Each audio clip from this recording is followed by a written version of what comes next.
The argumentation and debate. Argumentation is done through the process of delivering, arguing, and contradicting an ideas, whereas debate is a discussion of the group of people by speaking and opposing different opinions. It is certainly involved formal discourse on a particular topic in which arguments are put forward to the debaters and provide various viewpoints.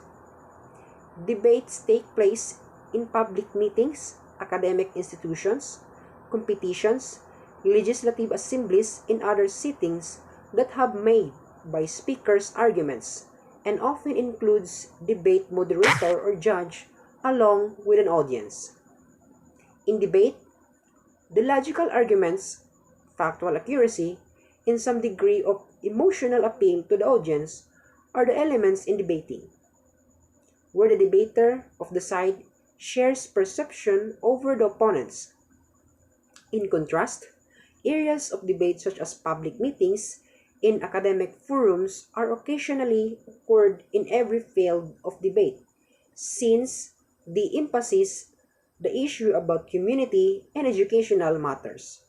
However, the legislative assemblies and competitions are the formal debates about the discussion either the new law is accepted or against the freedom of people.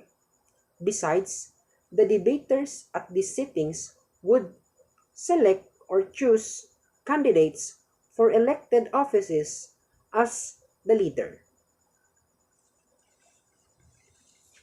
The debaters should have defend their side and support colleague speakers.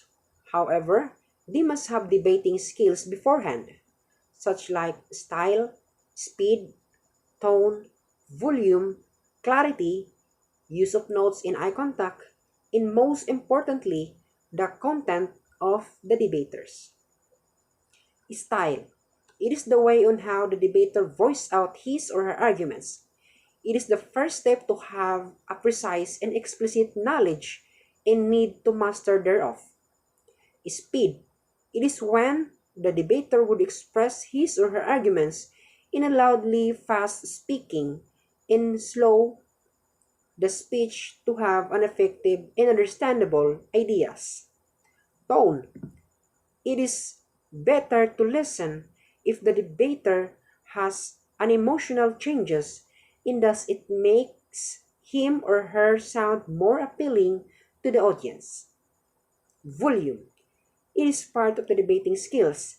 It is quite necessary and debate in order the audience may hear the arguments of both sides. In some cases, volume or shouting does not win the debater, and it should be used appropriately regarding the topic. Clarity. It is one of the issues heard by the listeners in which debaters do not clearly express the essence of their thoughts and often lead to misunderstanding. Therefore, the debaters must have a fluency of speaking to deliver their arguments comprehensively. Use of notes and eye contact. It is substantial in having debate. This is the majority concern of speech of the debater in order to gain well-organized arguments, and the effectiveness of notes are essential because they base upon the thoughts of the debater, then take them down to have a better feedback and counter arguments. Also, eye contact is important, but try switching the other eyes much be better. Content. It is the most important part of debating skills among debaters. It emphasizes that arguments are understandable to the audience and must apply by the debater to have a concise and effective delivery. The case argument. The debater should provide an introduction of the topic by explaining the important case of the discussion so that his members can embark and support the arguments. Also, debaters should briefly summarize the context to address the issue. Rebuttal arguments. Arguments should be factually, morally, and logically stated. It refers to the speech of debaters on how they unravel irrelevant content and therefore a team should work on this problem. As a whole, argumentation in debate has unnecessary debating skills that are important to the debaters. The useful of thoughts and factual sources can achieve great impact to the audience. So, debate is a form of professional sittings in which topic needs to discuss in arguments must observe. In here is the example of argumentation in debate. Have a good day, debaters. I am your debate moderator, Joey Alikaway. Kindly introduce yourself, first debater, to the audience. Good day to all of us. I'm Jonna May Medroso de la Torre, 19 years old, a student, and I'm in favor that online classes can help to the academic proficiency of students. Okay, thank you for telling your name. Second debater, kindly introduce yourself to the audience. Good evening, everyone. So I am Mary Grace Apari Manyakam, 19 years old, and I am against to the remote learning or online classes to the academic proficiency of the students. So, thank you, second debater, for introducing yourself to the audience or to the listeners. At this time, we have to provide an example of argumentation in debate and we have to perform it to the audience. And the debate, we have to end it at exactly 10 minutes and each of you has only given a time 2 minutes before the other debaters will interrupt or make her arguments about the topic. So the topic is all about how do you find the distance learning or online classes to the academic proficiency of the students. First debater, may you have provide your own thoughts or introduction. Your timer starts now.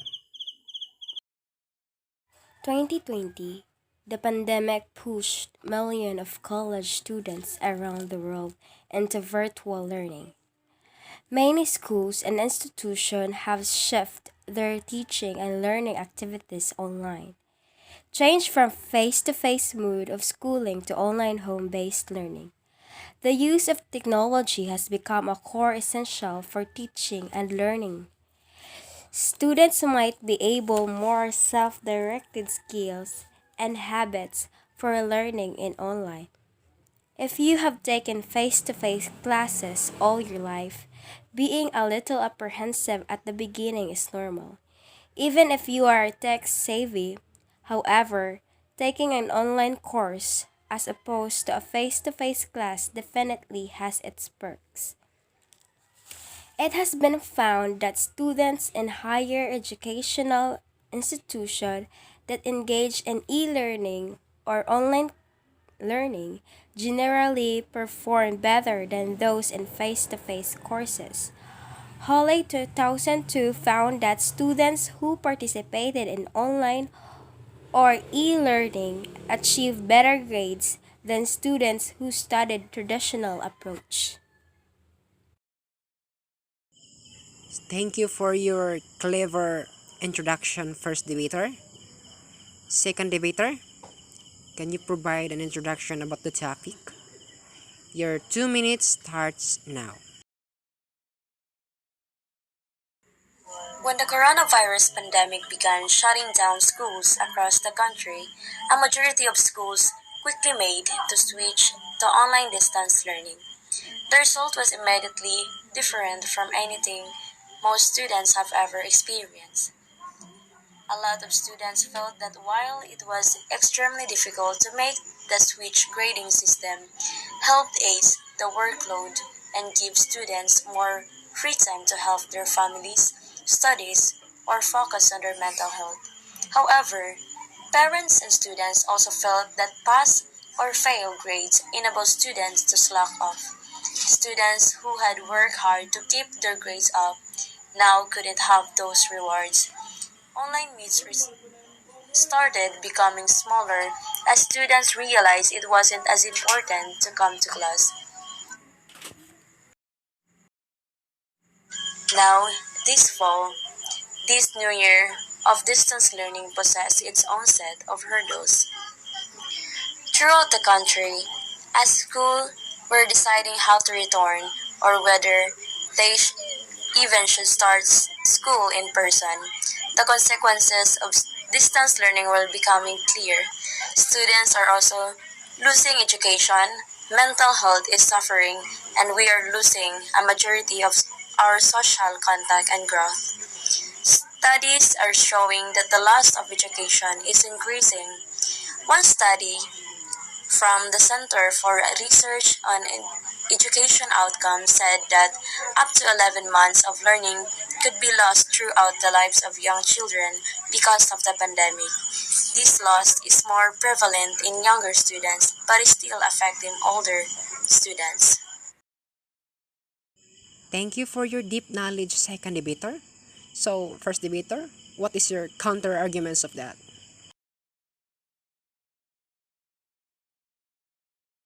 Studying online requires more self motivation and time management skills because you will spend a lot of time on your own without someone physically close to keep you focused on deadlines.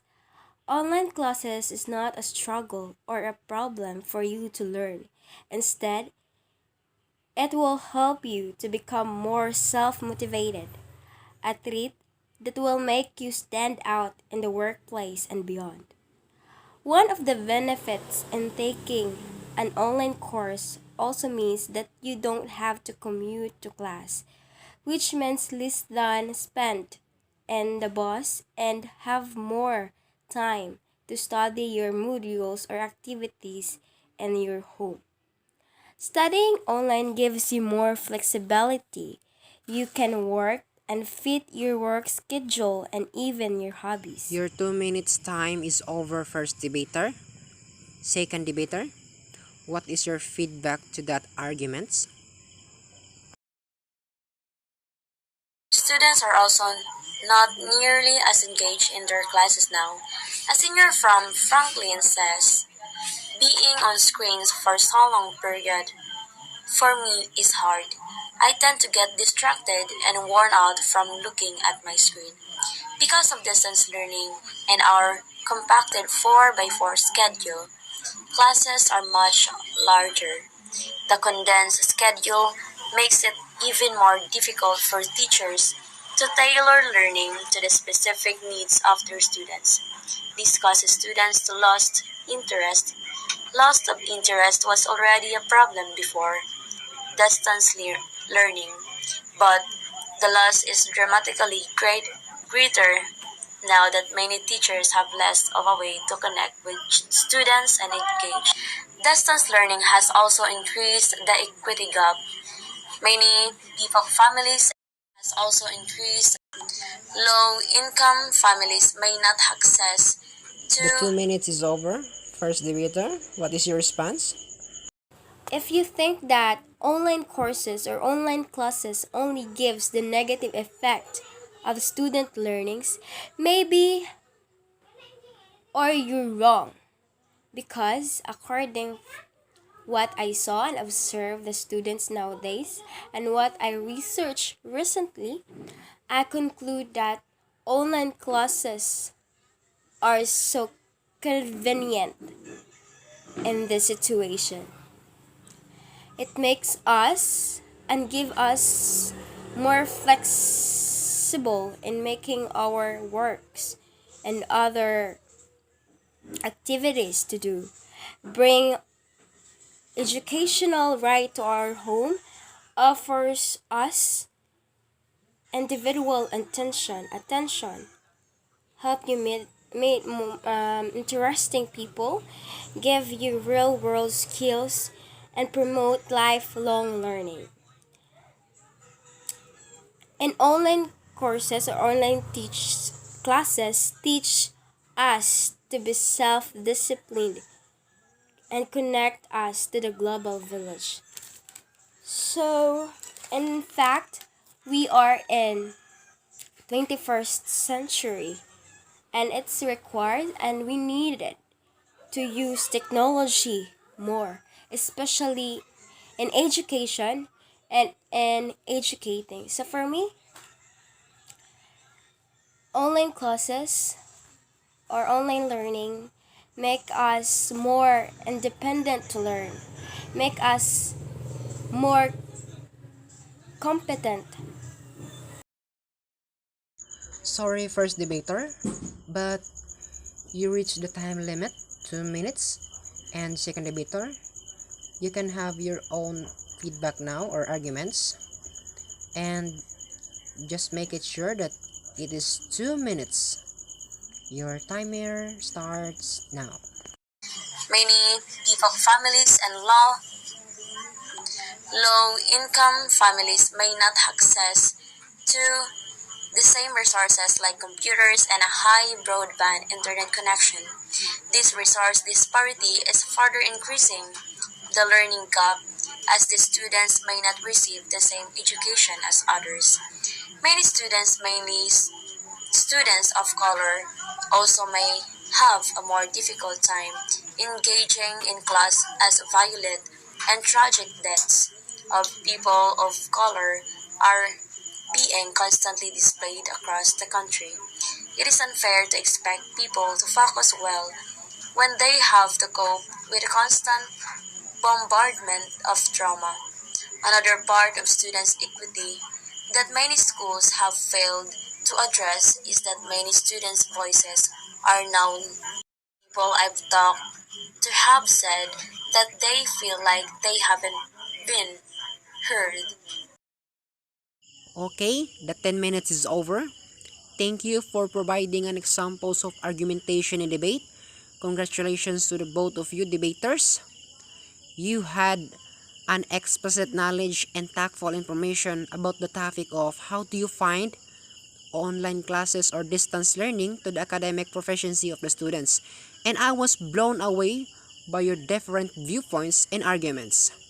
Keep up working your English because the Rome was not built in a day. Thank you guys.